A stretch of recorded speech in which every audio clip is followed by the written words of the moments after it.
Bago tayo gumawa ng forma, ay linisan muna natin to. Kaya hindi na natin dilinisan ng tubig. Pinunas-punasan ko lang para wala alikabok. Pero didiretso ko ng pintura. Para lang hindi ganyan ang itsura niya. At hindi siya maalikabok.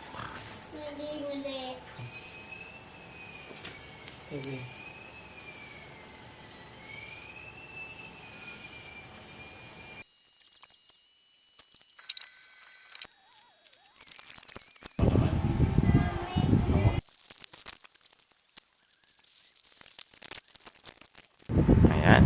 So, tapos na. Yung mga butas, hindi ko na siguro papatsian yan. Kasi meron pa rin naman siyang box dito. Hindi ko na rin ito iniwasan kasi likod naman siya. May box din dyan, hindi rin makikita. Lalagyan ko lang yan ng extension para magkaroon ng ilaw itong ilalim na cabinet. So, sukat na tayo.